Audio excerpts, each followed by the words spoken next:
Stories yet untold. Passion ignites like a blazing fire. Knowledge takes us higher, higher. Out of the box where the wild ones play, we see the game in a whole new way. Living loud, hearts in motion. Sports with soul, pure devotion. The field's alive with endless dreams. We're more than stats, we're the in-between. A slam dunk thought, a touchdown mind. Out of the box every time. No limits, no change, no walls to climb. We're rewriting the rules in real time. Out of the box where the wild ones play, we see the game in a whole new way. Living loud, hearts in motion. Sports with soul, pure devotion.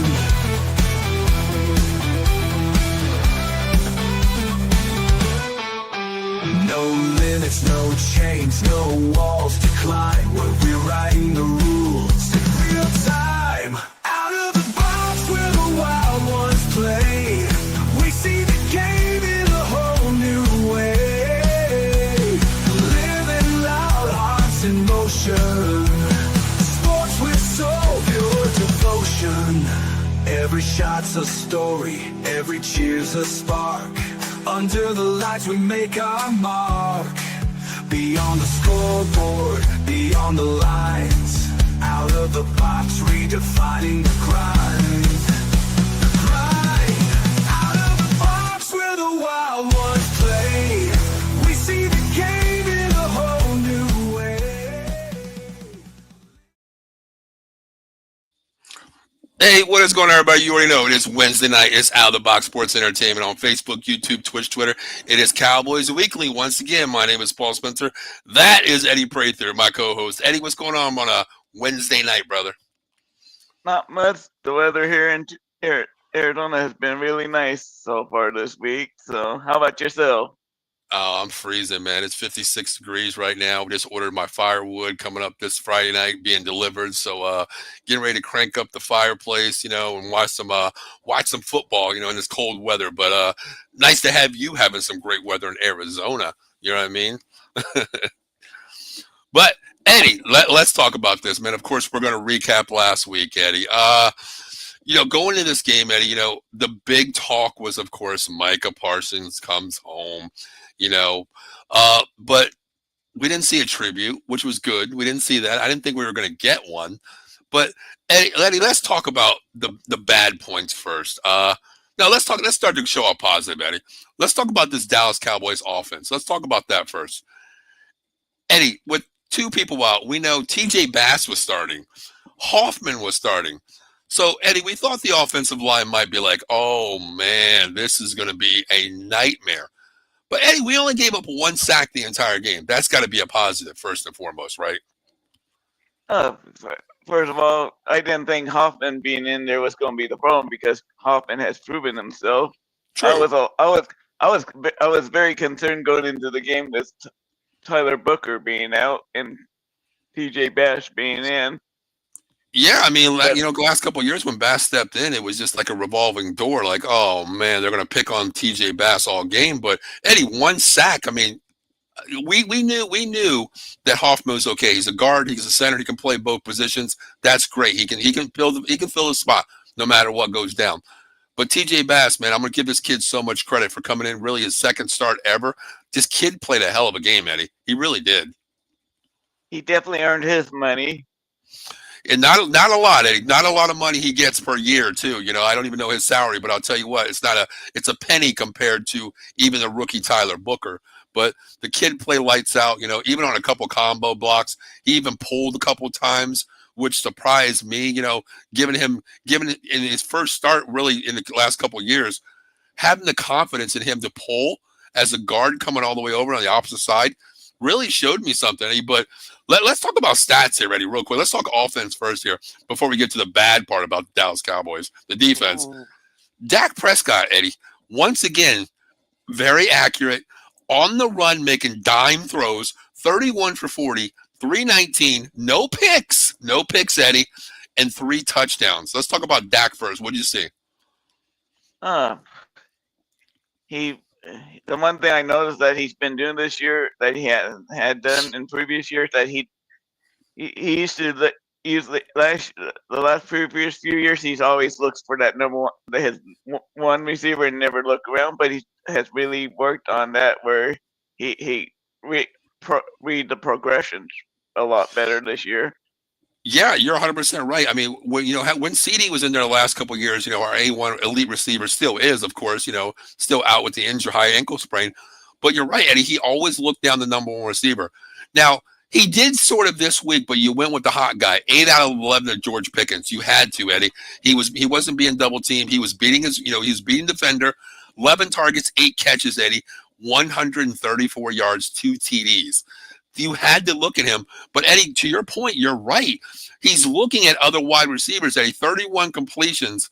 And you think about this. Jake Ferguson, once again, he had 11 last week. He has 7 again this week. Not big yardage, 40. Tolbert, 4. Turpin, 3. Flournoy, 2. Schoonmaker, 2. We're finding receivers, Eddie. He's looking downfield, and he's reading his progression. But you think about this. He's finally given time to throw the ball, Eddie, in the pocket. He's getting time from his offensive line to look downfield and read progressions. This is Dak Prescott. You give him time, he can beat you. He can beat you. Yeah, the offensive line coach should get a raise for the job he has done with the offensive line. Eddie, I told you this kid, this guy from California State, Connor, when he comes over from Kansas State, look at that running game Kansas State always had. The center, Beebe, talked high praise on him. When we had Cooper Beebe's dad on the show last couple of years ago, he said, man, I give all credit to, Riley out there coming out from Kansas State. When we get him, he's going to put this offensive line together. And he's done a hell of a job at it. He really has. I mean, banged up, starters, 2 rookies basically coming in, and Booker and really Guyton in his second year. And then you lose Beebe and you lose Booker. That tells you something that he's plugging and playing players. That he's a great offensive line coach. He really is. You got to give the guy credit. Yeah, and look how badly Kansas State is struggling this year without him. Exactly. I mean, Kansas State is a hybrid running team, Eddie. That's how they run the ball. They run the ball, set up a play action. And you're 100% right with that. Kansas State is struggling with the running game. So coaching, maybe, yes. Running back, yes, maybe. But you look at ours, Eddie, our running game, which we both said, Eddie, this year. Oh, Javonte Williams, Miles Sanders. But Eddie, Javonte Sanders is approaching 100 yards per game, every game. 20 carries this week, 85 yards, averaging 4.3, on the ground. That tells you that this offensive line is being used the right way, Eddie. They're combo blocking. They're getting to the second level. The running game is there, Eddie, 117 yards on the ground. Yeah, Devontae has really cleared the way that by far he's the number one running back on the team. It's not no contest anymore. Oh, 100% right. I mean, even Miles Sanders got hurt, this week. Eddie, there was no second running back. It had to be Hunter Lemke. They ran him a couple of times, just the fullback. I think the one play he got 6 yards on a first down on a 3rd and 2 carry. They used him one time. But Javonte Williams, 20 carry. He is the bell cow, Eddie. He's 100% the bell cow. But I give credit to him coming over. He has something to prove. But I give more credit to the offensive line 2 ways. They're protecting Dak. Dak's only been sacked 3 times this year, Eddie. 3 times this year. That's it. And the offensive line is averaging 85 yards a week. Not a lot. But Eddie, he's getting protection that he needs. Finally. If you let Dak sit in the pocket, we know what he can do. He can pick you apart now. It's a lot different when you're running for your life and you really don't have a running game anymore, Eddie. The way our offensive line has been playing, if they keep on playing this way, I don't think we have to worry about going with offensive linemen in next year's draft in the first round. No, I think the offensive line is totally set. I mean, you look at the last drafts we picked, starting with BB, Tyler Smith going there. We talked bad about Terrence Steele, but he's playing great, and he's not a turncoat this year. He's not getting beat. You look at Guyton, his injury, of course, he's out with the ankle sprain as well. But we've hit, Eddie, on this offensive line. We are set.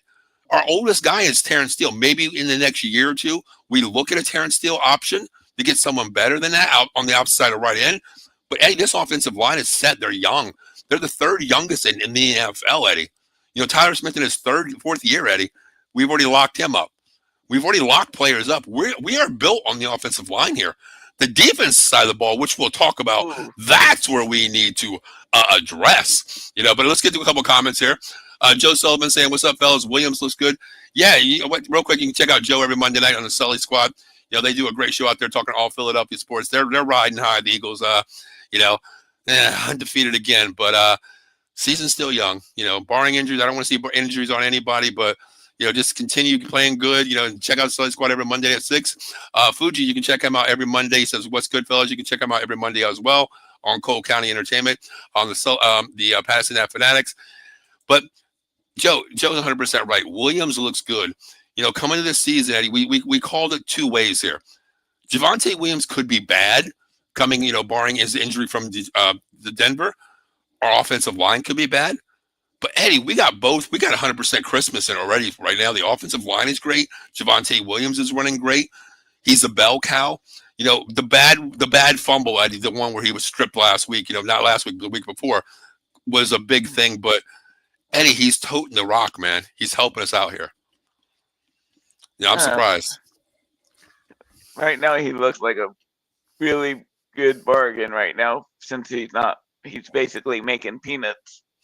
Yeah, that's the thing. I mean, he's not being paid a lot, Eddie, but, we always talk about the word audition. But you know what? He's worth every penny of it. He's not going to break the bank yet. He's not going to get Derrick Henry money. He's not going to get Saquon money. But I tell you what, the kid is producing. But right now, the offensive line is my MVP right now because you're protecting Dak. You're unleashing the running game. You're keeping Dak, upright, number one. But I'll tell you what, the other guy I want to give credit to, man, let's talk about George Pickens, man. One bad drop on that slant that could have took it to the house. That was a touchdown given there. But, Eddie, he proved one thing to me. CeeDee Lamb is your A1 elite, alpha player. We know that on offense. Going into this game, I'm like, oh, what George Pickens are we going to get? A drop ball is going to make him look bad. He's going to, isolate himself on the bench. 8 catches, 134, 2 TDs, Eddie. And he mossed somebody, Eddie. He went over the top of 2 defenders on a beautiful drop ball by Dak Prescott at the 1-yard line. Pulled it in. George Pickens looks good, Eddie. He looks good. I was not worried about Pickens not showing up because right now he's playing for a contract. That is true. And what better way was CeeDee out, showing what he could do? But my thing is, Eddie, not to disregard what he did this week. When CeeDee comes back, this makes you more dangerous on the offensive side because you can't double team both players because you're going to run double high safeties on both sides. You can't do that. It's going to be 1-and-1 on both sides. That's going to open up for really our leading receiver in Ferguson right now, Eddie. He is leading the team in catches right now. 11 last week, 7 this week. That is going to open up that middle of the field where you have a best friend of, Dak Prescott looking there, Ferguson. It's going to open up this offense so much, Eddie, when CeeDee comes back. But, Eddie, let's talk about that catch. Oh, my God. Eddie, did you see the catch downfield? Can we talk about that catch, Eddie? Oh, what a catch. Amazing. Eddie, I was like, where the hell is Jalen Tolbert at? That catch, Eddie.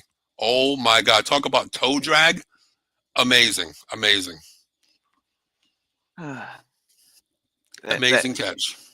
That's the guy that people were expecting to be more consistent with the Steelers. That is the guy that I want to see. When Tolbert came out and caught that ball, but you know what? Give so much credit to Dak Prescott for rolling out of that pocket on one leg, falling over basically, out of balance, unbalanced, getting that ball where only he could catch it. And give credit to Tolbert there when he came back and caught that ball, Eddie, because the defender was in the end zone. That was just a perfect thrown ball and a perfect catch. this team, Eddie, we know looks good on offense, Eddie. Pickens 8 for 134, Tolbert 4 for 61, the long one of 34. Ferguson 7 catches, not bad, 40 yards. Turpin 3 for 30. Miles Sanders had 2 for 17, got hurt early.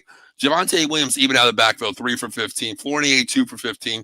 Shoemaker, like we said, he's going to be that. He's going to be that passing blocker, Eddie. He's going to be that 12 personnel to give you the blocks. That's what he's going to do. And he was on the side of Parsons a lot, Eddie. He was chipping Parsons a lot. If Shoemaker's also going to get some touchdown catches in the end zone. He's a very good in the goal line area. Yeah, I agree. I mean, last year they went for a lot. They ran 13 personnel. A lot of 3 tight ends out there, and one of them was going to be released. You're going to key on Ferguson, and Shoemaker just pops out, and gets the touchdown. He's a big hybrid guy, big wingspan. I agree with you there. But I think right now, with the injuries on offense, I think they are going to use him as a second tight end, me and more of a pass blocker. But no disregards to him. He'll be back. Even Hunter Lemke, he had to play the game, Eddie, because Miles Sanders went out. He did a hell of a job picking up a couple blocks. Michael Packer says, fellas, what's going on? And he says, yo, Eddie. Hey, Michael. I have a question. Where's Jaden Blue? Okay, glad you brought that up. Okay, now I don't know if this is true.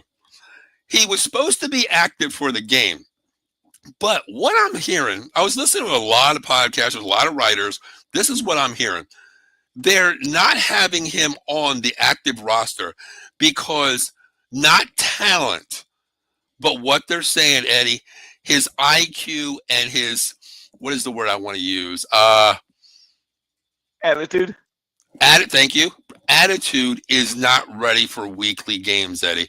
Now remember before we talked about his lack of performance with the team, the camaraderie with the team. He's an eye guy.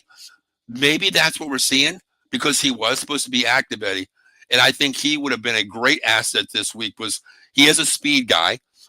It would have been like a night and day thing with Javonte Williams. Imagine if he picks this up and starts getting in the game, Eddie. We could have a Montgomery being Javonte Williams, and we could have a Jaden Blue being a Jamar Gibbs type runner. That thunder and lightning. But the IQ level is not there. That's what I'm hearing, Eddie.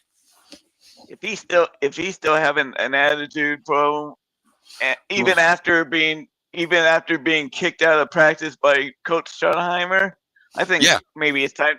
Maybe it's time just to cut ties with him and just say, sorry, but I don't think you can cut ties, Eddie. I mean, yeah.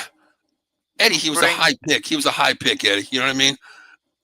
I don't think you could do it, though. Go ahead. Did we bring back Malik after we cut him? Is he on the practice squad? No, he's still in the IR. Phil Maffa, right? Maffa, right? No, Malik Davis. Oh, Malik Davis? No, he's not on the team. He's not on the team. No, because every week we go into the game with 2 running backs. It's always going to be Javonte Williams and Miles Sanders, and Hunter Lemke is the backup third back. Jaden Blue is not inactive right now. He's not on the IR. He's not hurt. He's on the what I call the mentally unstable roster. That one right now. I think Dallas needs to kind of go looking to see who's out there on the free agent list. So we cut 2 running backs, Malik Davis and Vaughn, and then bring either of them back for the practice squad? No, I mean, no, you don't. I mean, you don't really have a practice squad guy. I mean, I think Malik Davis could be the practice squad guy because he knows the system. And 3 days before a preseason game, he comes in and gets 100 yards. I know it's preseason, but he knows the system. Joe says, I don't think you guys are that far away. Offensively, you're there. A really good defense draft, and it's scary. Joe, I 100% agree. I mean, we have the defensive guys, but which I want to talk about later, with you, Eddie, about something I've heard today. But I think we do go defensive draft. The offense is there. The money-wise, you're going to have to sign Pickens. That is an option of us as well. But offensively, we're there. We're signing an offensive line. Dak's still, showing what he can do, playing MVP ball right now, Eddie. He's playing MVP numbers right now, leading the league in passing, looks good, But I think we go defense the rest of the next couple of years, Eddie. You think about it. First of all, we need to see who's going to be. Oh. No, go ahead. Finish up. I mean, Yeah, we need to see who's going to be in the draft because we don't want to reach at a position we need, but the best player is kind of average. It'd be wasting a draft pick. Well, I mean, you remember, well, I'll read this comment real quick, then we'll talk about that. Look at the Eagles 23. We had a Carter and Smith, 24, Deshaun and Quentin Mitchell. What do you guys what do you guys have up front, weapon wise on offense? You go get defensive more than I'm worried. Yeah, I agree, Joe, 100%. Offensively, we're there. But the great thing is, okay, Eddie, we talk about this all the time, and you hear me say a lot. The Packers know what they got in the draft already, okay, with Parsons. This year is a make it or break a year. You gave up 2 first rounders and a couple seconds later after that. But Dallas right now, they don't know what they got in this draft. You got Kenny Clark, which, Eddie, you know what? He's a hell of a run stopper, man. You know, we haven't given up an 80-yard runner all season, which last year we got gashed.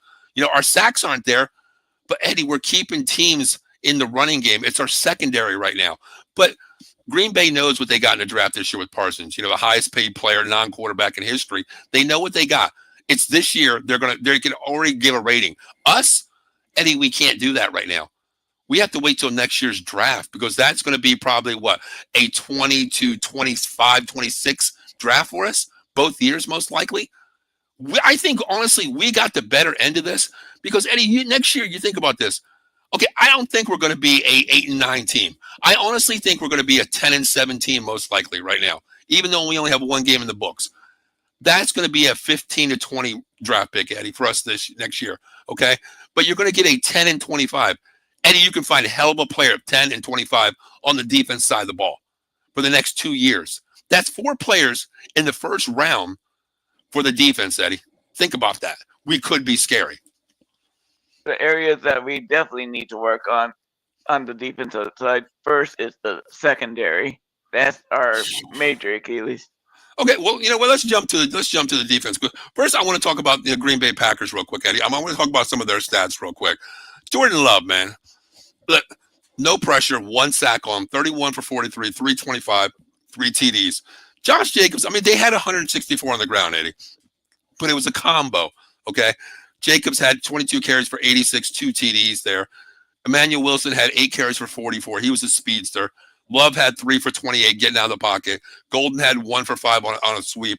You know, passing wise, it was basically Romeo Doubs catching 3 TDs in the back of the end zone every time. You know, like glimpses and glamours of the Chicago game. But Eddie, let's talk about the secondary real quick. I don't want to talk about Green Bay that much, but let's talk about this defense, Eddie. What the hell is the problem?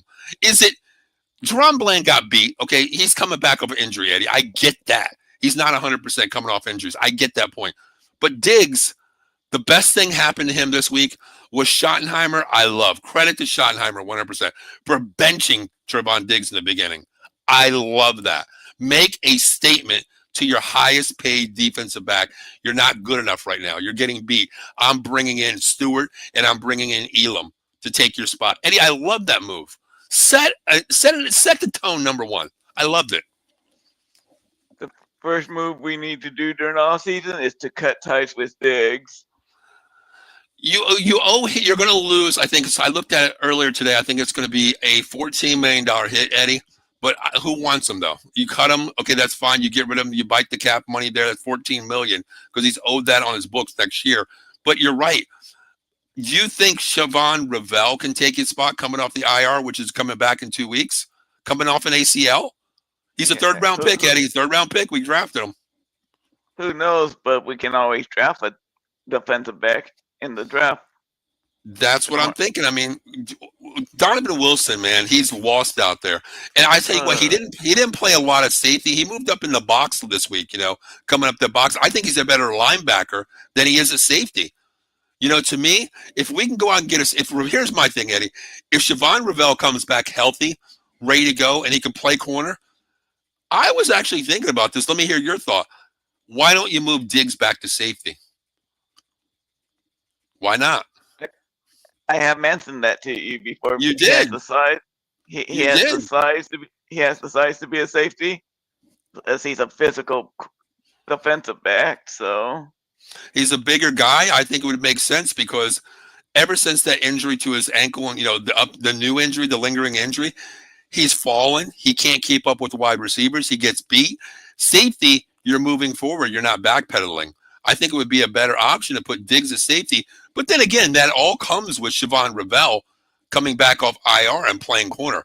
We look at him the way he played in college. Solid wide receiver, ball hawk, good instincts, good speed. But he's not in there until week 6, Eddie. If it happens, it happens. But you look at the defense side of the ball. I mean, where do you start, Eddie? Where do you start? Jack Sanborn is our leading tackler 4 weeks straight, Eddie, at linebacker. This week he had 6 for solo. But the problem with Eddie, he to me is like the Sean Lee type player, the Van Der Esch. You tell him to pick a hole. If the run's there, he makes a tackle. But if he doesn't, he can't cover. That's the problem. What do you think?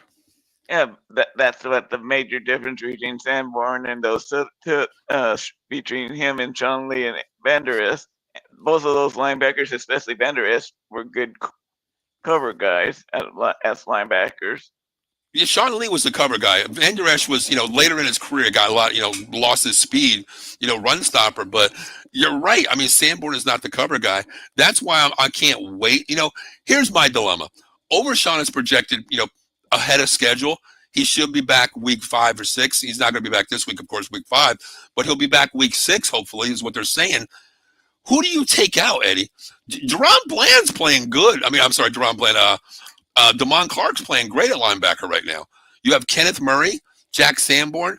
Who's the odd man out, Eddie? Murray's the signal caller. Sanborn's your leading tackler. Do you take Damon Clark off the linebacker here? Where do you put Overshawn? You're not going to go to a 4-4 or 3-4. Taking out Sanborn, I'm putting in a guy that's a much better athlete. You're going to take out your leading tackler over the other 2 linebackers. I can't take out Clark. Clark is playing too well. Here's my thing. I'll be honest with you. I love Damone Clark, man. I love him. Came back from safety playing. Him and Marquise Bell played, great for us. I like Damone Clark. But my thing is, when Overshawn comes back, I think he's going to get the nod over Damone Clark. I think it's going to be Sanborn, Murray, and Overshawn. Okay, I think those 3 will start. But you're going to see how Overshawn looks when he comes back. I think the odd man out possibly could be Sanborn. But, Eddie, that guy's controlling the middle right now. I mean, he's making some great reads. He picks the right holes. He makes the reads. I'm kind of curious of how, the dumb Eberflus looks at this situation when it comes about.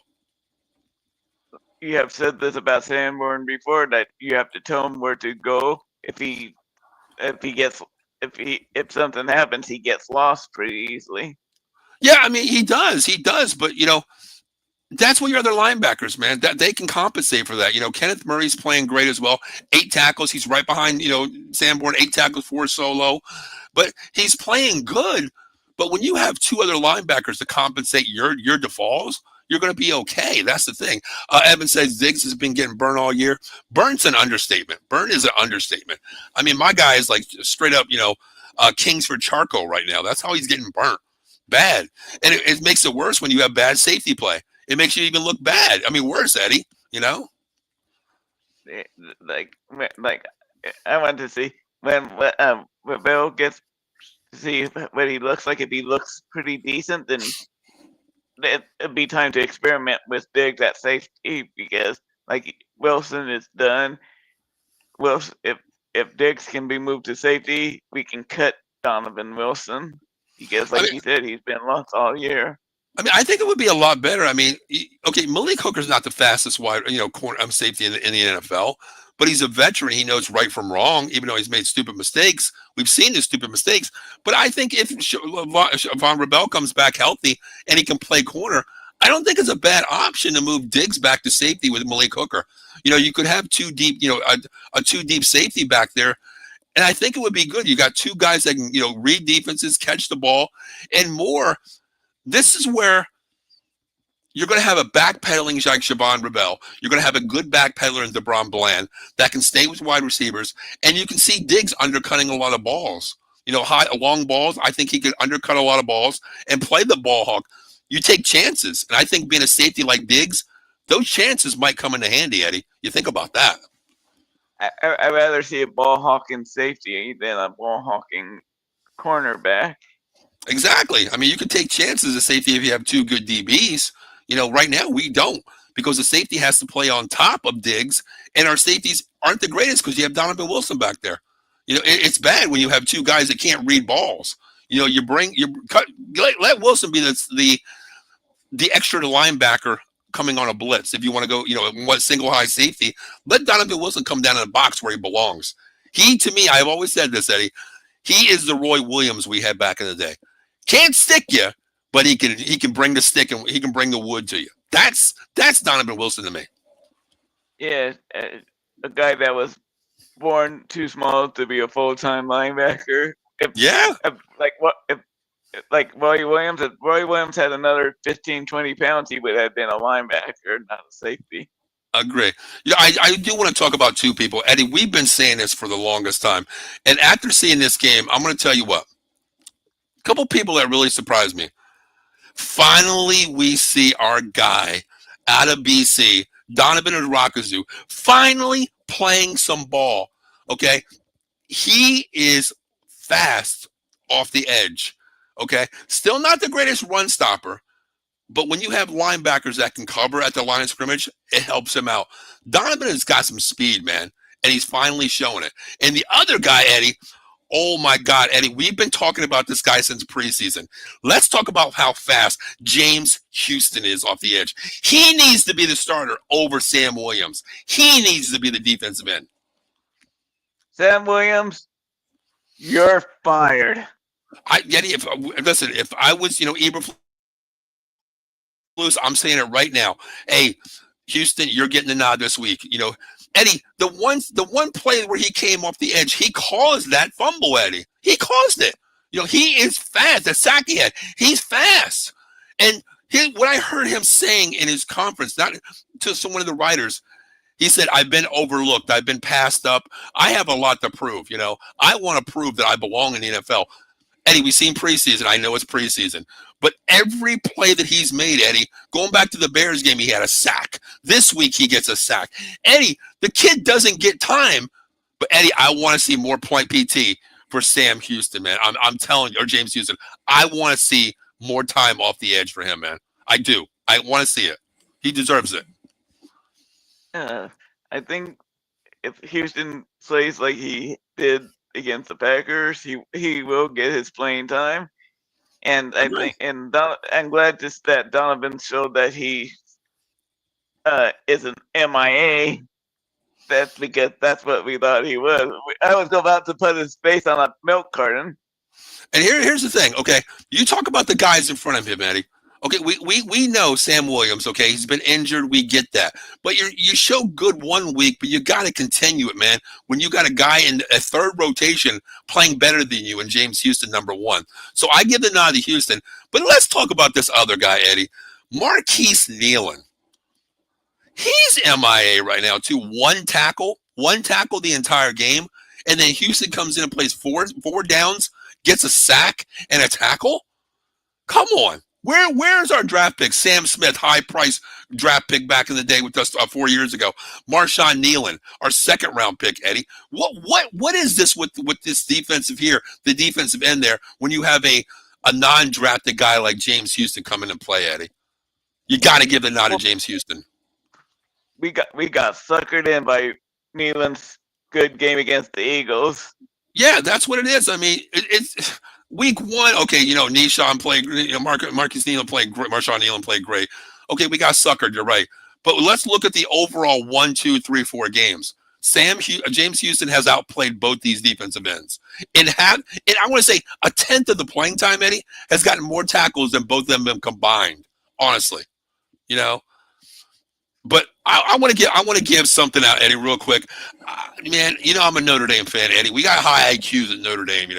We don't take anybody. You have to pass the Wonderlic, the SATs, whatever, the ABCDs just to get in Notre Dame. You got to be smart as hell to go to Notre Dame. But I don't know something I seen this week, Eddie.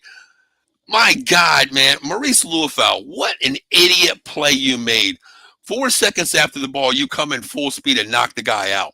That was 15 yards on a third down stop, Eddie, that turned into 7 points for the Green Bay Packers. What an idiot move by Maurice Leufau. Man, I was angry. I was calling him every name in the book besides.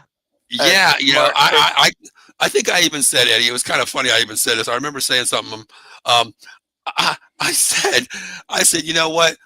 You used to be a Catholic. Now you belong on the convicts. That's where you belong, you freaking idiot. Go to Miami. That's where you should have gone. Is something like what I said. But I think I was saying some worse names than that, Eddie, honestly. But Eddie, go ahead. I do have one question. You say that Notre Dame brings in smart players. I can prove two smart players they had. The kid we just talked about. Hit me. Okay, that's one. And Mike Golick. Eddie, Mike Golick. Hey, he has his own show. You know what I mean? So. You ever hear him talk? Oh. Here's one good guy, Bo Collins, man, wide receiver for the Giants. You know, we got them in a couple weeks coming up. Bo Collins, I love him. He's a great wide receiver.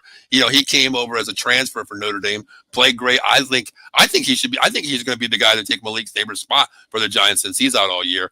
But Eddie, real quick, let's get back to the game here. Let's talk about the game for about a couple minutes here. Eddie, you know, being home when you're playing at home, Eddie. We always talk about basketball, a quick 24 shot clock. You know, we always think about that home field advantage in ways. The home field clock operator, Eddie. The clock operator is home field advantage in ways. Eddie, how the hell, even though it was the right call, my God, why did the guy just press the button at 1 second to stop the clock? Why couldn't you let that extra half second come off the clock on that last play of the game? On that pass where Jordan Love threw the end zone. You know, the ball did hit the ground at 1, but God, man, home field advantage, you got to let that clock roll out to 0, Eddie. I was screaming. I was kind of screaming at that. But he might have gotten himself in trouble. Yeah, I get that. But, you know, that's not a reviewable play, though. You know what I mean? It could be initiated from the booth. Anything under 1 minute is initiated from the booth. I get that. But, hey, it's home field, brother. Take the shot at it. It's like Eminem said, you got the shot, take it, man. Take the shot. You know what I mean? Take the shot, call it at 0, let him come back and review it. After further review, the ball hit the ground. We're putting 1 second on. Okay, I get that. You might lose your job. I get that too. But, Eddie, a tie is a tie, man. Yeah, Jerry would have taken care of him. Yeah, Jerry would have made him, you know, the lead jockstrap boy or something in the locker room. He would have had a job. No, hey, you tried, kid. You're on my payroll now. But 40-40 tie, Eddie. A half game is a half game. It helps us in standings. It's not a loss. It's not a loss, number one. A lot of people say, oh, you lost. You didn't win. Hey, a half game, Eddie. It could play out in situations later on in the season where, you know, hey, let's say we go 10-6-1. Okay, say we go 10-6-1. Here's whoever's 10-7. Guess what? You're not getting a playoff spot. We get it at 10-6-1 because the half tie helps us out. So in a way, it does help us out, Eddie. It really does. You think about it. Yeah, but it could also cost us if we do not make the playoffs. It could cost us a better draft position too. So yeah, it could come back. Yeah, the half game could come back and bite you in the ass in many ways. But you know that is 100% true. But let's move on to this game here. And now, kind of confused here. What's going on with the Dallas O-line? Okay, we know Booker's out. We know BB's out. We know Hoffman's going to be in there. Bass is going to be in there. Booker's going to be out also. But now I'm hearing Tyler Smith is having an MRI on his leg that he's doubtful for Sunday. Oh, boy. So I don't know what to believe here because the line is Dallas Cowboys -2. The last time we were -2, we got rocked by the Chicago Bears. So why is the line 2 here, Eddie? I mean, New York Jets are the New York Jets, Eddie. I mean, they're not something that they're Super Bowl ready. They're Super Bowl contention. Oh. I know our defense is bad, but Eddie, we can score on offense, right? Better than the Jets can score, right? Yeah, and and the Jets' offense isn't their biggest issue. It's the Jets' defense is a major issue. They're not getting any kind of pass rush. They're not getting anything Right. out of their defense. Right. I mean, So yeah, the only player they really have right now is Sauce Gardner. I mean, Quinnen Williams played okay this week, but McDonald, and Jermaine Johnson's questionable. They're getting no pass rush at all. The quarterbacks are in the pocket, standing in the pocket, and that's the thing that makes Dak better. When you give him a time to stand in the pocket, he can pick you apart, throw him for 300 easy. But the secondary, opposite than what's his name, Sauce Gardner, Eddie, they're not scary. They're not scary at all. I mean, you have Brendan Stevens as their other corner. I'm not scared of this team. Even Malachi Moore, we thought he was going to be good coming out of the draft. He's not showing anything. He hasn't even really seen time over Tony Adams playing at safety, Eddie. and I'm not a believer in Aaron Glenn because as a coach, just because. To me, the Lions never had a real good defense. Look at how much better the Lions defense has looked so far this year without Aaron Glenn on the coaching staff. Yeah, that's true. That's true. And here's the thing too. Well, here, Evans makes a great point. Gardner got abused by old ass Darren Waller. Congratulations to Waller, man. Come back in 2 years, 2 TDs. In Miami there, look great hybrid. But those weren't. I don't think those were Gardner's man, because he was playing in a slot and he came across the side of the field. One was a rollout where he hit him. So I don't think that was Gardner's spot. But you're right. The secondary for the New York Jets is getting beat on all facets of the ball. Short range, mid range, and deep range. And I think this is where Dallas has the advantage, Eddie. We know no CD, but Pickens demands a double team right now. So you're going to take the safety out of play with a single high safety on that side. Ferguson's controlling the middle, either long or short mid-range game. Tolbert can take you deep now. We've seen that. Fournier, he's trusted more in Fournier now too. Turpin is the slot guy too that can pick you apart on a deep route to spread the field. But I don't see the Jets controlling this team because there is no pass rush. To me, whoever's Gardner's on, I'm running him deep to get him out of play coverage. I'm using that as a decoy. Wherever he's at, I'm running a lot of motion to him, making them double team and pick who you want. Pre-snap, see who's blitzing, see if they're in a zone, see if they're man-to-man, if they're in single high safety, double high. That's where Dak needs to go. And I think this offense can score, Eddie, because the Jets don't have a pass rush right now. They don't. Their linebackers are not containing, and plus they're questionable. They're down to one back right now, and Breece Hall was their lead back. Brendan Allen got that huge injury last week. He is questionable. He's questionable going in right now. And Breece Hall has not. Devontae has looked a lot better than Breece Hall so far this year. Who's that? Devontae has looked better than Breece Hall this year, be compared to the two running backs. Who's Devontae? Who are you talking about? Devontae Williams. Oh, for our team. Okay, I was like, wait, what? Who'd they pick up? Williams. Yeah. You're right. No, yeah, exactly. Yeah. I mean, okay, here's the thing. Justin Fields here. He hasn't been throwing the ball downfield, coming off an injury. Played last week, wasn't hobbled. He had one nice run last week, to the end zone. I think it was like a 35-yarder down the sideline. But Garrett Wilson is one guy that scares me right now. He's been quiet all season. They haven't looked his way because he's been double teamed. But you're going against the Dallas Cowboys here. Bad corner play, bad safety play. Maybe this is a game where he can get right playing the Dallas Cowboys. When you want to get right, you play the worst defense in the NFL. That's Dallas Cowboys right now, secondary, right? Okay, you look at Josh Reynolds coming over from the Lions. Solid receiver, okay receiver. Arian Smith, their other wideout. Mason Taylor is questionable. They're tight end. He's questionable right now. So the offense is a little scary, but are they scary enough to give the Dallas Cowboys problems, Eddie? Allen Lazard too. I think that this game is going to be like whenever a couple years ago when we whooped the Jets pretty good. I think it's going to be that type of game. I hope so, but look at the X and O's, Eddie. I mean, okay, their offense, anybody right now can score on us, Eddie. Okay, look at the Giants offense. Look at the Bears offense. Look at the Packers offense. I don't want to talk about the Eagles game because that was week 1.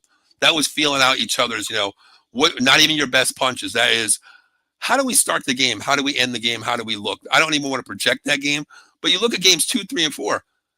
Eddie, how many points did we give up? 40, 30, 40? The defense is bad. Anybody can score. I mean, I know the Bears are good, minus Caleb Williams, but they made Caleb Williams look good, Eddie. Let's put it that way. Yeah, but I think Justin Fields is a poor man. Caleb Williams, I do not respect. I don't have. There's a 75% chance that Fields is going to have a bad game. He's that inconsistent. I don't see. I don't know what to read with Justin Fields. I think he's a good quarterback. He is the difference guy that came out of Ohio State. Big QB factor that's so called, but it's nothing to be clap your hands about. But playing at Pittsburgh, I don't think they used him right in the offense. The Jets here, I think that if they use him right, he could be good. But I'm just a little scared with this defense, Eddie, because Garrett Wilson hasn't been playing great. He hasn't been looked at. Not a lot of yardage there. Alan Lazard, same way.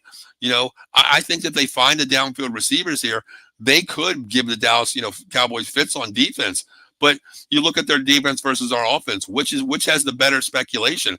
I go Cowboys offense over the Jets defense. The defense under Aaron Glenn has not looked good, Eddie. It hasn't looked good for the Jets. Yeah, Quentin Williams to me is the same is like Kenny Clark, mainly a guy that can stop the run. Maybe not the best pass rusher. No, I agree. I don't think they have any pass rushers out there. You look at their defense, I don't think they have pass rushers out there opposite than what we have. I think they're same situation. They're run-stopping team. You're not going to get the 200 yards or, total yards offense on running the ground on them. But it opens up so much because their secondary opposite than Gardner is bad. It's just like us having Jerron Bland on the opposite side. We got one good corner. They have one good corner. But on the opposite side, Eddie, I think we could probably run around and at least get 5 yards once in a while too. You know what I mean? That's what I feel with this offense and their defense. But Evan says this is Dallas's easy part of the schedule. If they're struggling now, I don't see them making it further against any teams in the second half. I think they get healthy is the problem. Once they get healthy, Jerron Bland comes back healthy, Overshawn comes back healthy. I think we'll be okay. But Eddie, I heard this today. I was listening to in Dallas 105.3 The Fan. I've been starting to listen to them just to hear what they say, because they keep it real, man. There's a podcast out, they keep it real. And, as a beat reporter, sometimes you have to say the right things just to keep on track with the Dallas Cowboys. You want to hear the right things as they listen to you, talking about it. But I heard one person say to me, which got me really thinking this, Eddie. Okay, here's what I'm going to ask you. The defense is bad. We know that, okay?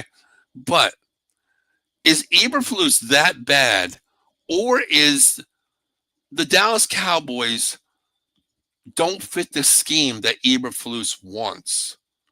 What do you think it is? Is it the scheme that Eberflus sets that we don't have the player personnel to fit his scheme, or do we have the players and Eberflus just doesn't have the scheme to fit our players? What do you see? I think it's the players not being Donovan Wilson being that bad.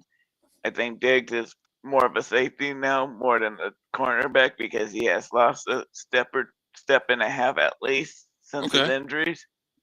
So to me, I love the idea of him being moved to safety, where I think where speed would not be as much of a factor. And right now have injury, we don't have our best linebacker Overshawn, and we're playing the wrong two defensive ends right now.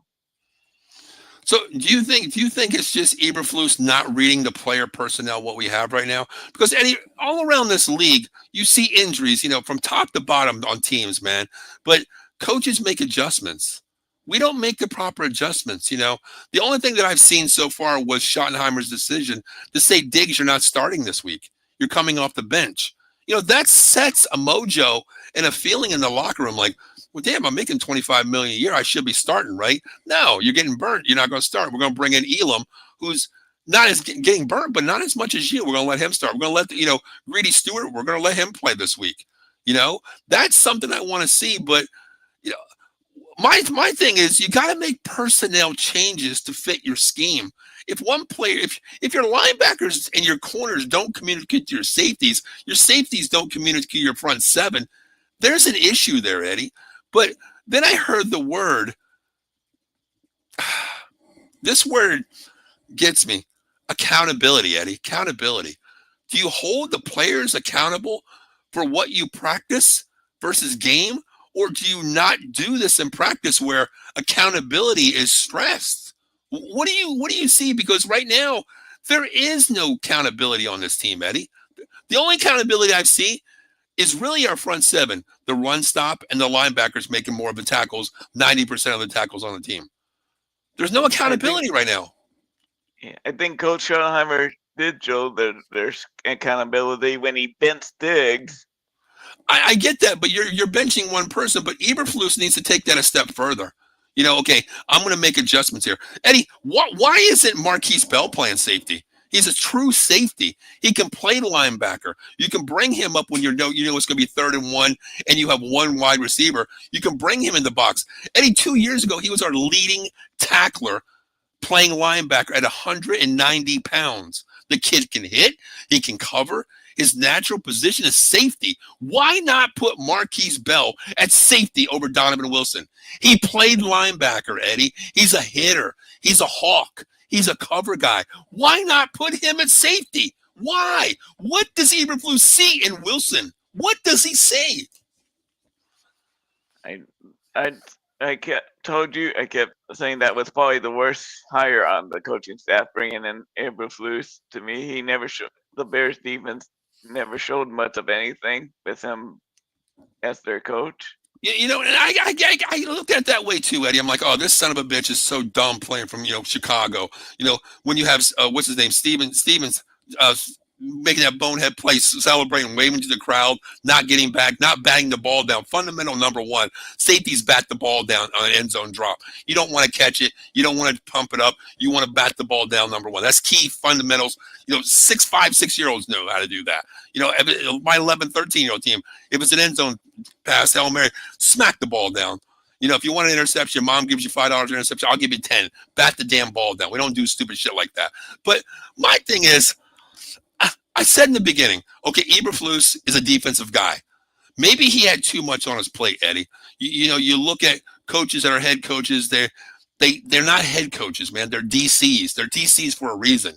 Maybe you had too much game management, player personnel, offense, defense, watching special team, 3 phases of the game. Eberflus comes over. All he has to do is maintain 11 guys. Basically, 23 guys on the team are defensive guys. Okay, you have half the team to control, not the whole team.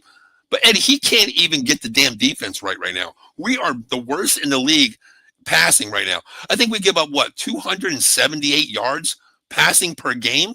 Eddie, that's bad. That's bad. That's bad. It's bad. If the defense keeps on playing, especially the defensive backs, do you think there could be a change during the season? I heard talks that Schottenheimer is not particularly happy with what's going on with the defensive side. If you do that, but Eddie, the team right now is Eberflus defense. Okay, you're not going to change everything over in a week, though. That's the thing. You know what I mean? You're in week 5 coming up. You're sitting at 1-2-1, and my thing is, you're bringing another guy or in-house right now. I don't think it makes a difference because unless Schottenheimer, here's what I think. I think Schottenheimer keeps Eberflus for the rest of the season, regardless of what happens. Okay, player personnel, whatever it is. I think he keeps him, but I think he's got his eyes over on the defense side of the ball, Eddie, saying, hey, this is what we need to do. Or you know what? Go over to, go to a Belichick system. He's the head coach. Go over to a coach that runs both sides of the ball.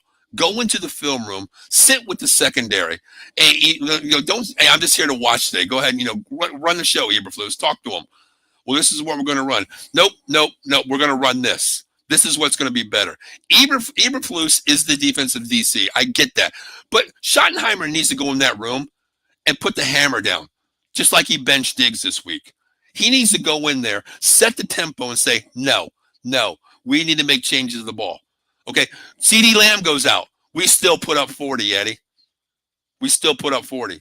With 2 offensive linemen out, a lot of adjustments had to be made. You go to you go to Riley, our O-line coach from Kansas State. You talk to him. What are we going to do? Okay, hey, Shotty, I need help here. Bass is not the greatest player on the outside. We need to give him help on 12 personnel. Parsons is coming. I need help on offensive line. Schottenheimer listens to that. He needs to go in that room and sit there and say, Eberflus, okay, talk to your D line coach. What does he need help with? A secondary coach, where are you getting beat at? I'm getting beat in this situation. Okay, we need to adjust that. Eberflus can't adjust that. He's not an adjuster. We need all coaches on defense plus Schottenheimer to sit in the film room and say, this is what needs to change. This is what if it's scheme, it's scheme. Because Eddie, we can't play zone. We don't communicate to play zone. We don't have man-on-man guys because Elam gets beat. Diggs gets beat. We don't have the system right now. We have to have a better coaching staff to communicate to each other to play our players in the right position, number one. That's what I think. That's just me. If I'm Schottenheimer, I would be saying, we're putting in Marquise Bill. Donovan Wilson, you're on the bench. Eddie, I've been saying that, Eddie. I've been saying that for about a year now. Ever since, Marquise Bell played, coming out of corner, safety playing a hybrid linebacker. He led the team that year, Eddie. He's a ball guy. He can cover. He can stick. He can blitz. He can pass coverage. He can run. He can abuse the run.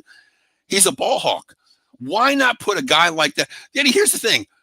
I mentioned the name Roy Williams, okay? Marquise Bell's not that guy. He's not Roy Williams, but I tell you what, he's not afraid to put his helmet in the situation on a blitz. Anybody. He will put a helmet on anybody. But put him in the back end too. He's a hybrid safety that can read defenses. He can ball hawk anything out there. That is the perfect safety to me. That's 100% better than Malik Hooker, Donovan Wilson, and even a Juwanye Thomas that started this week. He played great this week coming in at safety when you brought Wilson down the block. I get that. But that adjustment still gave up 40 points. Move Marquise Bell, who's just sitting on special teams, man. Put him at safety over Wilson. Just try it out. Try it out, please. Yeah, with the defense being so bad, you need to experiment. You have to. I mean, Eddie, you give up 40, almost 30, and 40 back-to-back, Eddie. What difference is it going to make? Try some different changes, man. Eddie, if I say, hey, I like mint chocolate chip, oh, I hate that. Eddie, try it, man. Try it one time. I know you don't like, but try it. You might like it. It might work for you, Eddie. Try it, Evan says, can't change schemes in the middle season of the year. Not enough time. See, I agree with that, too. Right now, the defense is just so bad. I don't think it's player personnel. Listen, Dan Quinn won with this team, okay? This defense was good under Dan Quinn. Same players, same philosophy. Then you bring Eberflus in, same situation. I don't think it's I think it's more of scheme and coaching and putting players in position, Eddie. I did hear this. I did hear this. When we had Kellen Moore, Dak was putting up numbers, but I heard so many times his lingo was way too long. I write spread motion, 5-back system, whatever they call them. The verbiage was so long you had to read a paragraph, okay? Now the offense is so much easier. We got rid of here we go. It's very simple. One read makes the call. It's, Eddie, how you doing? That just told you the entire play. With Kellen Moore, hey, Eddie, how you doing? How's mom and dad? Hey, the weather's 55 degrees today on 2. It was so long. Maybe Eberflus' system is so long in the headset going to Kenneth Murray where, oh, shit, I don't know what I'm doing. We're blitz safety. I don't know. Maybe that's what it is. Maybe it needs to be specialized to be vanilla on one set call. I don't know. I don't know what this defense is right now. I don't know. I can't put my finger on it. I can't. But Eddie, this game here, man, going up to the Meadowlands here. What do you think this game's what's going to happen in this game, Eddie? I feel pretty good about going into the Meadowlands. I think the Jets right now are a mess. I don't think highly of Aaron Glenn as a head coach so far. I think it's still a learning curve. I think our offense is way better than the Jets' offense. Agree. The only position where there might be even at it maybe Garrett Wilson and George Pickens are maybe on the same level, but that's about it. Okay. I agree with you. I think this team is really mirrored. Their secondary's bad. Our secondary's bad. Their line, I think we have the advantage. Here's where I think we have the advantage. Quarterback, O-line, running game, Javonte Williams right now. Wide receivers, I'm going to say is a wash because we have Pickens. They have what's his name, Garrett Wilson. Secondary's both bad. Linebackers, I think we do have the advantage because we are stopping the run. They can stop the run. So I think this game comes down to vertical game here, the passing game, Eddie. And I think we have the better side of that. Dak Prescott's already proven that without CeeDee, you said in the beginning of the show, we're not, even though there was 11 passes, intended to George Pickens, 8 of them were caught. I get that's great percentage, but we're finding Ferguson downfield. We're finding Tolbert. We're finding Fournier. We're finding wide receivers finally. He's looking other ways. It's not just eyeing down your number one receiver. It's not tunnel vision anymore. It's not tunnel vision. It's whoever's open gets the ball. And I'm glad that Pickens, came out and said, I had a great game, but I love seeing the other players eat. And the greatest thing is watching CeeDee Lamb on the sidelines. I don't know if you caught that thing. I'll put it in the group. I'll share it to the group chat. They had this thing after the game, about a day after the game, it's sounds of the sideline. Have you seen that before? Yes, but I didn't see it after.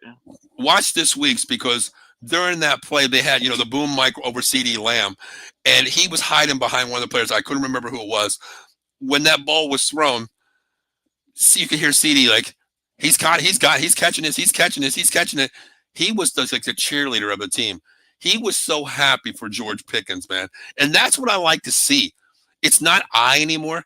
And it goes back to preseason where CeeDee says, hey, we're elite A and B. We're not A and B, we're A and A. We're both elite here. Pick your point. We're elite. We're the best combo in the league. I love that, Eddie. With a good quarterback standing true in the pocket, staying upright, this team on offense can play great. You know what I mean?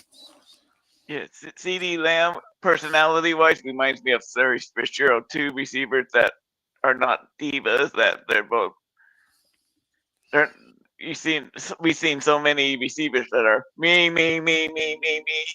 Sure, they're all divas. Yeah, they're divas. But yeah. Evan says we heard this about the Bears too. Hey, a bad loss is a bad loss. I get that, but every week, the thing is, the offense I'm not worried about. You put up 14 against the Bears. I get that. But the defense was just also on the field where you get gassed constantly. The Bears had a 9-minute drive that entire game. 9-minute drive during that game, man. Imagine playing defense. You're on the field for 9 minutes. That's going to take a lot out of you. And your offense is standing there straight cold. And I'm not giving the offense a break. No, I'm not. 14 points against the Bears, playing against backups, where Nashawn Wright looks like an all-pro. I'm not giving the offense credit. 100%. You have a bad game, but you got to get better. But you didn't get better. You gave up 40 the next week to the Green Bay Packers. But one player can energize the team to get momentum moving in the right direction. Exactly. That's what I think it is. I think that the mojo goes a long way. And I think it starts with the head coach, Eddie, because you have Schottenheimer going into the system saying, nope, I don't care what the hell you make, who your name is, you're getting benched. Then again, it goes against what I'm saying. You still gave up 40 points. But I think it starts with the head coaching. And I believe in Schottenheimer's scheme. I like Schottenheimer as a head coach. I really did in the beginning, and I like him. I think our downfall, and I still don't know what it is, Eddie, and I'm gonna stay true to this. I don't know what it is right now. I know it's defense, but Eddie, I can't put my finger on it. Is it player personnel that doesn't fit Eberflus's system, or Eberflus doesn't fit the player personnel that we have? I don't know what it is yet, and I know we're only in week 4. I think Matt Eberflus is a coach that cannot adjust on the fly. That's why he keeps on sticking to the same thing. But here's the thing: we're in week 4. To me, it's not adjusting on the fly, Eddie. You play on Sunday. You know what? You don't practice. You don't go practice on Sunday night. Listen, as a coach, when I coach, Eddie, 11 and 13s I did 2 years ago, back-to-back state, championship games. We lost both of them to Darrelle Revis's Cousins team, but still. Yeah. But on Monday, Eddie, I look at film. We record our games. I go back and say, I was the offense guy. I'm like, okay, this didn't work. Let me change this over here. Let me flip this here. I'm seeing the backside open. Let me run this. On defense side of the ball, we did streams where all my coaches talked about, okay, we got beat here. How do we stop this? That's an adjustment to me. Your week-to-week decisions are how you adjust. Game time decisions, he hasn't changed a damn thing either. But Eddie, I'm talking pre-game decisions. He doesn't make decisions all in practice. He doesn't change a damn thing. Nothing. It's bad zone play. It's bad man-to-man play. That's what he coaches. He just not he doesn't. To me, a good coach can adjust to what players that they have. Like, okay, like our offensive line coach adjusted without Booker this week. Yeah. And Eddie, you remember I said, during the even before the season, I said, when you bring in Riley over, from Kansas State, I use the word, Eddie, and I don't use that word like a guru. He is an offensive line guru. Look what he's doing, Eddie. We both said in the beginning of the season, we don't know what this offensive line is. Oh my God. 4 players in year 2 or more playing out of position. Our veteran player is Terrence Steele, our weakest link. What happens with this offensive line? They play great.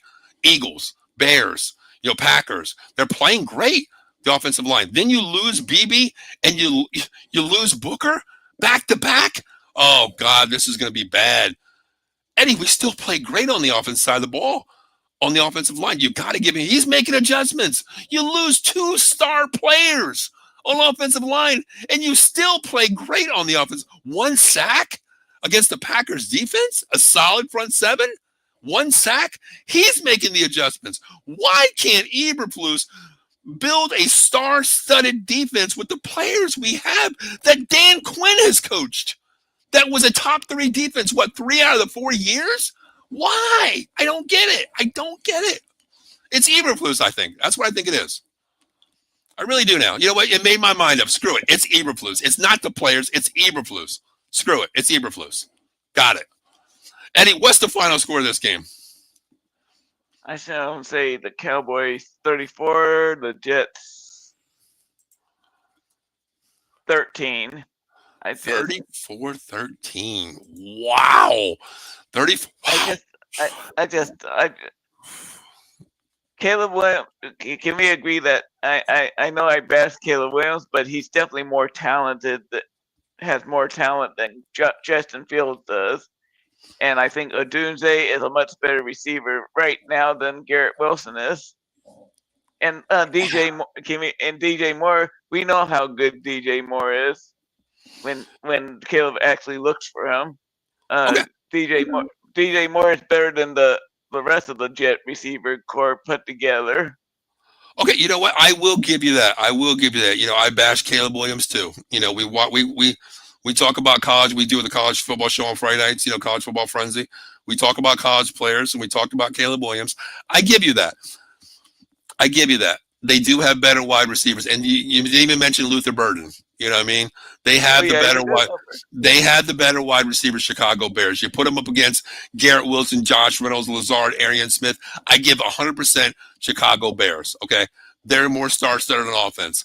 Justin Fields has a lesser team to play with, but every quarterback that we played and their wide receivers look good playing against the Dallas secondary. So 14 points, I think, is kind of light here. I think the Cowboys do win, Eddie, because we can score no matter what. I feel that we can score. I don't think it's going to be a 40 game this week. I'm going to go 37-20. No, you know what? I'm going to go 34. 34-26. I think we win by 8 this week. 34-26. Yeah.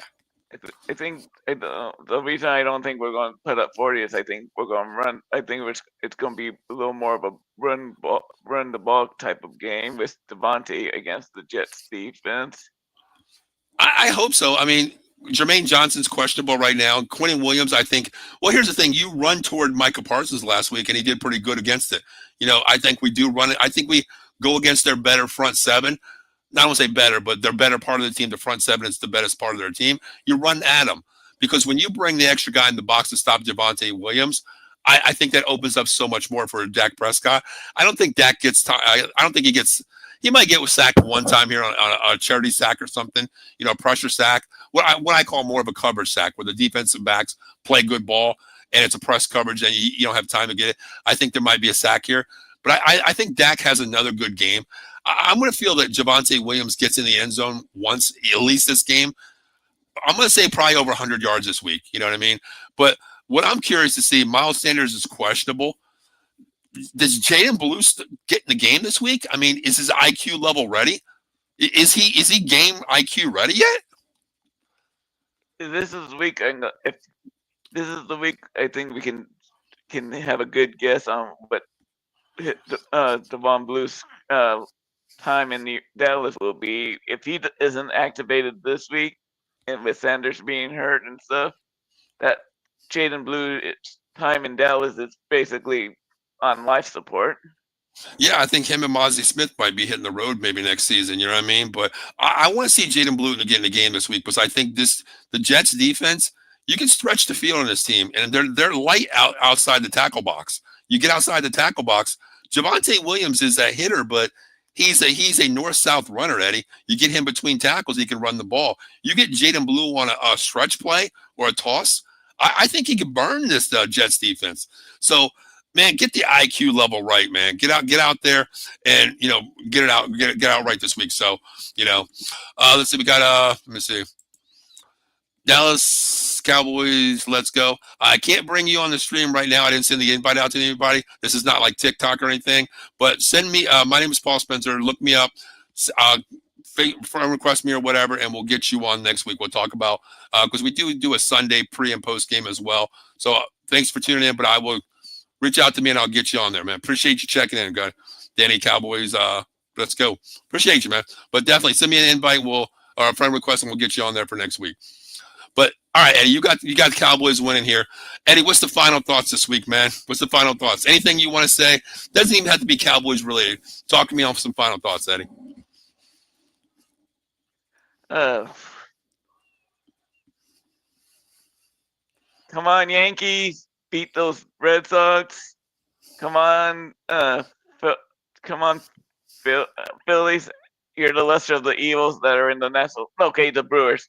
I guess the Brewers are the lesser evil of the National League teams. Eddie. Can't believe you said Phillies. Come on, Phillies. The Braves. If the Braves were in the playoffs, I would probably cheer for them. Just because Eddie. Oh, Eddie. Oh boy, Eddie. I know. I'm sorry. I know it's painful. Eddie, you're a Braves fan, aren't you? A Yankees fan, but if I had a team in the National League, it would probably be the Braves.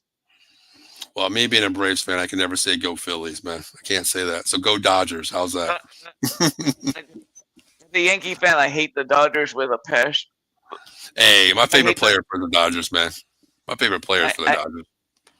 I hate the Dodgers almost as much as I hate the Red Sox. Okay. Well, my final thoughts of this really quick. I'll vent for a minute here. Matt Eberflus, please, man.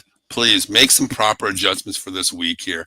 To me, I don't want to call this a get-right game, but this is a get-right game for the defense. Put players in better situations. Find out a scheme that works for this team. Listen, try it. Try to practice. See how it works. Put Diggs back at safety. Try Marquise Bell at safety. His natural position. The kid plays linebacker. He can stick. He can hit. He can do it all. Deron Bland, he's getting healthy. He's okay on the edge. You got to get Diggs healthy. Please, Eberflus, do me a favor. Start James Houston, please. He's better off the edge than Sam Williams. He's better off the edge than Nealon. Come on, please. I know Nealon and Sam Williams play opposite side. If you want to play Sam Williams, take Nealon out of the game. 1 tackle last week. Sam Williams, 1 tackle last week. Put Houston in. 5 plays, 1 sack, 1 tackle. Come on, Eberflus. Find a system that works for this team. But That's my vent for the week, man. That's my vent for the week. But real quick, guys, here's what we have for the rest of the week here. Tomorrow night, it's going to be Dan and I talking NFL Weekly Talk, where we go around the league, recap some games, their highlight games last week, give you our opinions for this week as well. That's tomorrow night at 6 p.m. And listen, college football frenzy. We got to talk about some top 25 games here Friday night, 7 p.m. Eddie and I are back talking all college football. And guys, listen, I'm a Notre Dame fan. I'm going to bring it here, the Golden Dome Hour. This week, oh boy, we play Boise State. Notre Dame coming off of a huge blowout win with the running game is finally back. Charity and Price, Jeremiah Love, looking great. Run the damn ball. So Notre Dame will be back, guys. But Eddie, man, it's been a pleasure this week with you. We didn't lose last week. We got a tie that half point could help us. It could bite us. We never know. But Eddie, are you okay with the state of the Cowboys right now? Are you think we okay? Are we still a playoff team real quick before you get out of here? I still think we're between a 5 and 7 win team because of the defense. My God. 5 and 7 teams. So you're thinking what? Oh my God, Eddie. 5 and 12, 7 and 10 still? Yeah. Just the defense. I think Eberflus is I don't think that defense can be fixed as long as they have Eberflus there as the defensive coordinator. Well, I mean, we are 1-2-1. That's 4 games in. So I projected to go, 10-7 at best, 9-8 possibly at worst. I still hold to that. So man, we got to come up with 8 wins and 9 wins to get back where we are within 13 games. So I don't think that's going to happen. So I might be around like 8 and 9 this year, Eddie. Honestly, I think about we still can win some games. And that's banking on everybody comes back right. Overshown comes back right. Maybe Rebel could come back healthy. Off the IR there. Maybe Jaden Blue can give us a little offensive side of the ball as well, which we don't need. I think it's more of a defensive thing. But the key thing this year is one word: Eberflus. Eberflus. That is our destiny of the year this year, Eddie. That's our problem. Our schedule is a killer schedule, so. Dallas Cowboys said, "What's your name on Facebook?" Here, I will give you the thing really quick. Here, let me show you. Right here, my name is Paul Spencer. Okay, Paul Spencer. Don't email me. Just message me on Facebook, Paul Spencer. Okay. I think I have my hair is like with a band on top. My hair is wild. I finally got a haircut. So yeah, just message me, brother. Paul Spencer. Appreciate it. We'll definitely get you on the show, man. But Eddie, real quick, I just want to go over our sponsors real quick here. Guys, if you're in need of a law office out there in the tri-state area, Jersey, Pennsylvania, and Delaware, reach out to Jason Fine, 1-800-HURT-123, attorney Big Al, motor vehicle accident, slip and fall, workman's comp, personal injury claims. He's got you covered in Pennsylvania and New Jersey and Pittsburgh, PA, I'm sorry. And also, guys, mention Out of the Box Sports Entertainment. Those magical words will produce a magical discount for you. Once again, no recovery, no fee. And I guarantee you this. Mention those words, Out of the Box Sports Entertainment, and you will get this.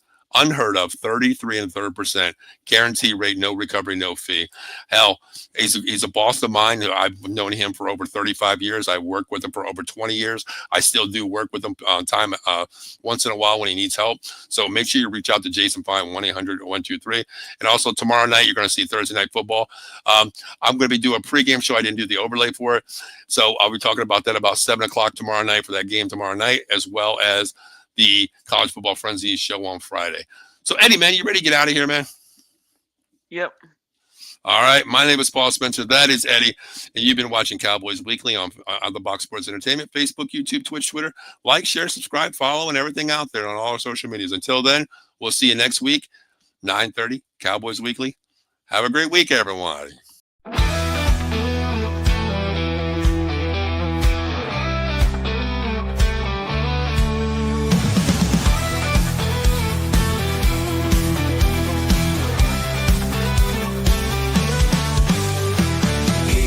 Strong, let's break the mold. Chasing the stories yet untold. Passion ignites like a blazing fire. Knowledge takes us higher, higher. Out of the box where the wild ones play. We see the game in a whole new way. Living loud, hearts in motion. Sports with soul, pure devotion. Alive with endless dreams. We're more than stats, we're the in-between. A slam dunk thought, a touchdown mind. Out of the box every time. No limits, no change, no walls to climb. We're rewriting the rules in real time. Out of the box where the wild ones play. We see the game